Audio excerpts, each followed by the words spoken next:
오빠 오시느라 고생하셨어요. 안녕하세요. 오랜만입니다. 조기진님. 또 분당까지 불러주셔갖고 너무 네. 감사합니다. 네, 일단은 그 고등학교 때 네. 공부를 되게 잘하는 모범생이었다고 들었어요. 네. 모범생은 아니고 공부를 그렇게 뭐 싹 잘하는 건 아니고. 주변 친구분들이 다 서울대 가셨다고. 근데 어떻게 하다가 이렇게 배우의 길을 갈아야겠다 결심하셨는지 얘기해 주시면. 제가 생각을 해보니까 피나 이런 거를 좀 무서워했더라고요. 부모님은 의사 되라고 하셨어요? 저는 의사가 될 계획? 네. 뭐 작정? 그냥 막연한 꿈이었구나, 그게. 당연히 이제 주변에서 의사를 해야 된다 이런 얘기를 하니까 그랬는데 피 보는 게 제가 생각해보니까 되게 싫었어요. 저도요, 네. 근데 피를 못 보는 의사가 비려. 무서워 잘 못해요. 네. 피를 못 보는 의사가 수술을 못 하잖아요. 그쵸. 그러면은 갈 수 있는 게 가정의학과나 정신과 정도인데 그런 거는 별로 하고 싶지 않았어요. 그래서 피가 무서우니까 하기가 싫었어. 근데 네.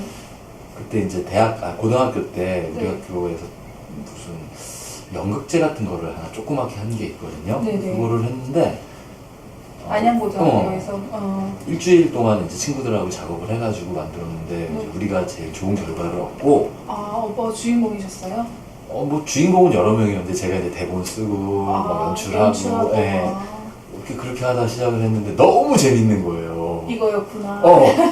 그리고 사춘기도 오고 공부도 정말 이제 재미도 없고 해보자. 그냥 그래 인생 뭐 있냐. 그러고 이제 그때부터 이제 많은 반대를 무릅쓰면서 네. 공부를 좀 안 하기 시작을 했죠. 성적이 좋으니까 학교를 안 써주는 거예요.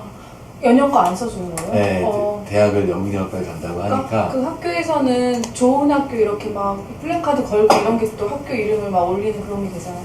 뭐 우리 학교는 너무 많았으니까 그런 것까지는 모르겠는데 이제 선생님들도 이해를 하는 게 거기까지 와가지고 공부만 계속 했던 친구들이고 당연히 그 길을 가는 게 선생님들도 익숙한데 갑자기 예체능을 갑자기 하겠다는 친구는 처음 보니까 선생님들도 어떻게 할 줄을 모르니까 뭐 많이 반대를 하셨죠. 집에서도 재밌게 했습니다. 그래서 대학을 가신 거예요? 예. 바로? 그러면 얼마나 준비하시고? 저는 연출로 들어갔어요. 진짜 처음에. 공부로? 예. 뭐 실기 같은 건 당연히 집에서 안 해주고 사실은 뭐 다른 학교들도 이제 저는 단대 영문학과를 들어갔는데 다른 학교들도 몇 개 붙었었는데 집에서 등록금을 안 줬어요. 하지 마라. 그래갖고 제가 단대를 들어가면 좀 장학금을 좀 받을 수 있어서 이제 들어갔죠. 그래서 이제 대학 가셔서 이제 연극 연출도 하시고 이제 배우로 막 활동을 많이 하셨잖아요. 어떠셨어요? 너무 신났을 것 같아요. 이게 근데 사람의 성격일 수도 있고 그럴 수 있는데 저는 컴플렉스 항상 처음에 들어가서 너무너무 힘들었어요. 왜요? 이 친구들이 막 천재같이 보이는 거예요. 저는 연출로 학교를 들어갔는데 배우를 하고 싶었으니까 무언가에 대한 기초 같은 게 되게 없었으니까 어릴 때. 근데 이 친구들은 뭘 하라고 하면 너무너무 잘하는 거예요. 이게 뭐지? 막 생전 처음으로 열등생이 된 그런 기분. 나는 어떻게 이렇게 하셔서 이제 영화 신민아 씨랑 영화 찍으셨잖아요. 그 제목이 달콤한 인생이요. 네, 어떻게 영화로 또 이렇게 가셨어요? 그때는 오디션을 봤어요. 우연히 아는 분이 야, 너 저기 김지훈 감독이라고 달콤한 인생이라는 영화를 찍는데 오디션하고 볼래? 아무 생각 없이 그래서 오디션을 봤는데 철컥 붙었죠. 신민아 남자친구로. 세상에. 이병헌 씨가 이렇게 무시무시하게 막 많이 맞는데 때려 눕히고 막 난리가 났었잖아요. 일방적으로 맞았어요. 뭘 때려 눕혀. 이병헌 씨가 저를 일방적으로 때리는 역할이었죠. 그래서 그 싱크대 앞에 이렇게 패대기를 그냥 쳐가지고 이게 이렇게 해준 장면 있잖아요. 벌써 10몇 년 전이네요. 그게. 그때 안 다치셨는지 인상적이었는데 장면. 뭐 어차피 영화니까 아주 위험한 장면들에 있어서는 스턴트 하시는 분이 그럼 스턴트 대역이셨어요? 아니요, 제가 거의 다 했는데 뭐 넘어지고 뭐 미끄러지고 이런 거 거의 다 제가 했는데 책상 위로 날아가가지고 뭐 하는 장면이 하나 있었어요. 이제 그 부분은 저도 찍었고 스턴트맨 분도 찍었는데 그래도 그분이 아무래도 전문가니까 그분 그림을 쓰신 것 같아요. 아, 그렇구나. 제 등인지 그분 등인지 솔직히 모르겠어요. 김한 배우님이 아닐 수도 있다는. 근데 저 맞는 것 같기도 하고 그분인 것 같기도 하고. 네. 등만 살짝 고환신 빼고는 제가 다 저 바닥이 축 미끄러지는 장면이 있는 거 같다고. 석유가 아니라고요. 식용유. 아, 그거 뿌려가지고 식용유 하는구나. 뿌려갖고. 그래, 여기 마찰이 좀 줄이고 이렇게 화상. 장치를 하는 화상 입으셨어요. 화상.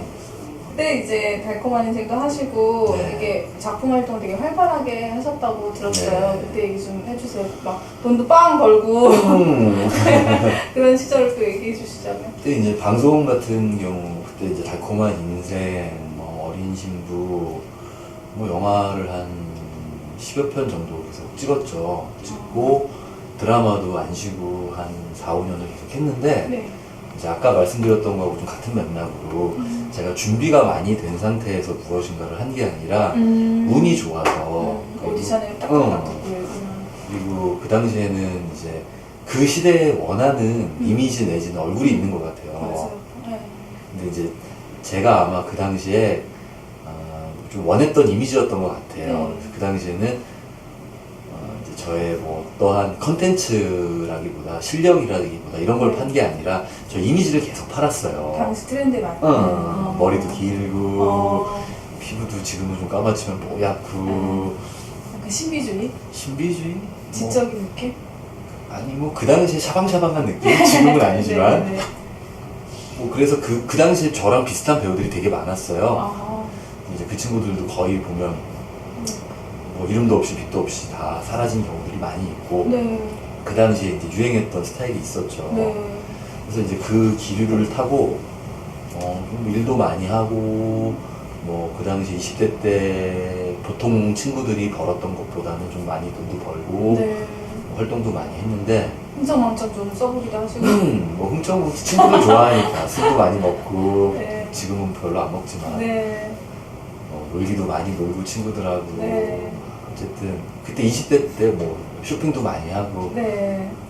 또 막 그렇게 지냈죠. 원 없이 물질을 한번 써보셨던 때가. 아 근데 원은 계속 남어. 이게 아무리 그때 벌어도. 벌어도 그쵸. 사람 항상. 물질은 끝이 없어요. 좀씩 써줘야 돼요. 그리고 계속. 그리고 그걸 가지고 무슨 뭐 어쨌든 네. 그건 뭐 그런 그런 시절이 네. 있었는데 이제 시기가 쭉 지나가다 보면 네. 그런 트렌드가 트렌드는 또 계속 바뀌잖아요. 바뀌죠.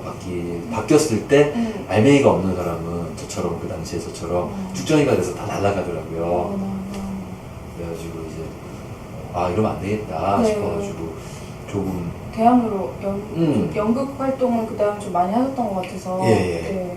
계속 뭐 이제 연기에 대한 갈급함 내지는 불안함 네. 뭐 이런 것들이 항상 있었으니까 네. 뭐 20대 후반부터는 계속 이제 연기에 대한 생각을 하면서 계속 대학로에서 연극하고 네. 레슨 받으러 다니고 독립영화도 찍으러 다니고 돈 안 돼도 네. 나를 단련시키고 훈련시키는 시간이 많이 있었구나. 계속 뭐 트레이닝을 10년짜리 아이고 평생 연기는 평생 이렇게 하는 그럼요. 건가 봐요. 그 저는 되게 인상적이었던 게 그 김한 배우님이 그 예전에는 목소리 톤이 되게 좀 예. 하이였다고 그랬었는데 지금 되게 중저음이고 목소리가 되게 좋은데 이거를 보통 사람이 목소리를 바꾸기가 쉽지가 않잖아요. 예. 근데 어떻게 이렇게 변화되셨는지. 이게 제가 원래 좀 가벼운 목소리에 좀 하이톤에 네. 좀 그랬는데 어느 순간 가다 보니까 제 이제 외모하고 네. 보이스가 좀 안 맞는 거예요. 제가 그래서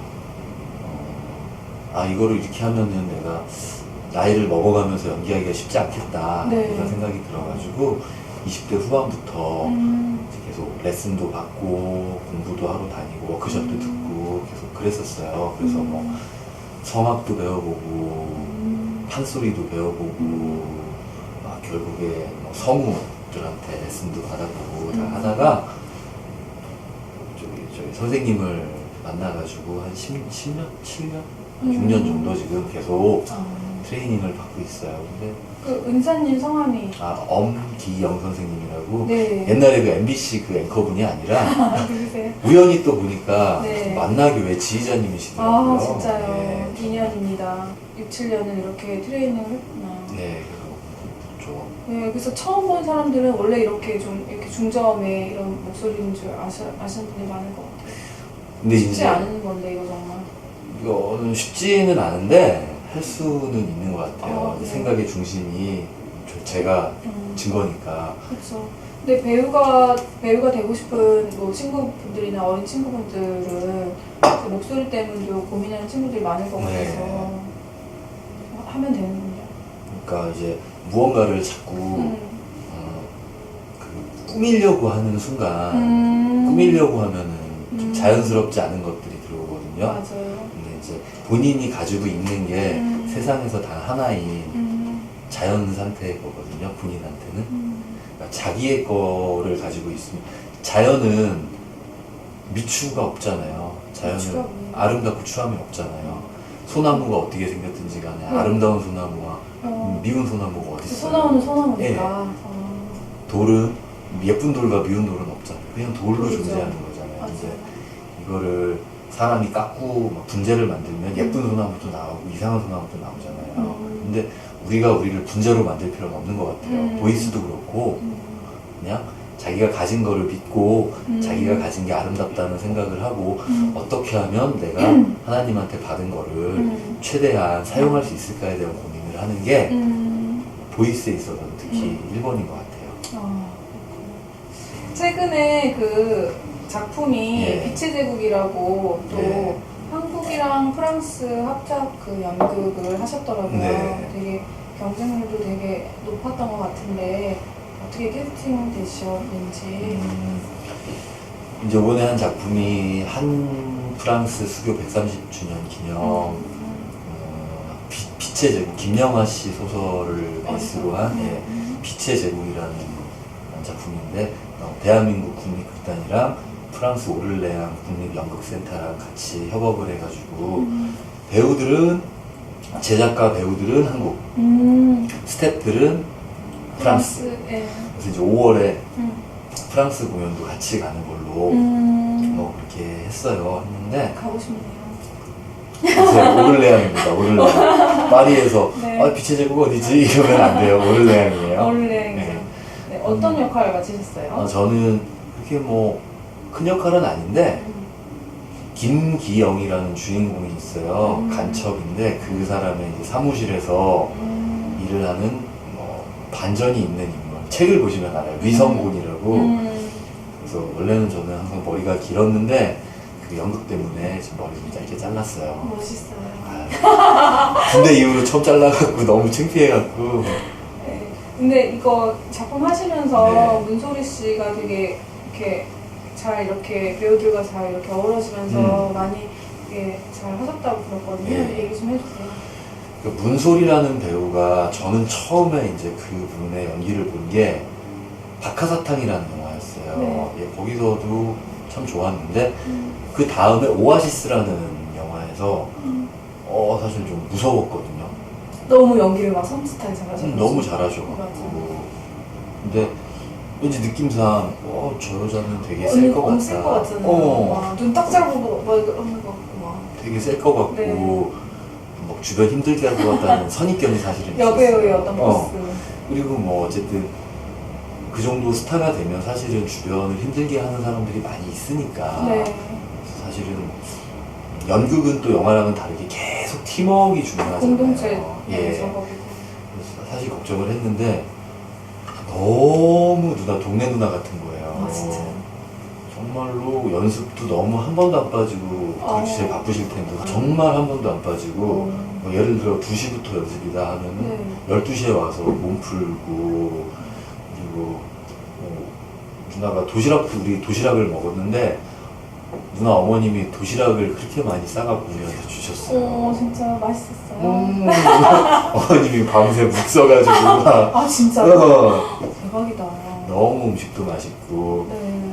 죽순 무슨 뭐 이런 것도 어머님이 네. 그래서 세상에. 그런 걸로 친해지고 또 무대 위에서 이제 배우는 연기할 때는 어떠세요? 자기 역할을 책임을 져야 돼요. 네, 또 주인공이시잖아요.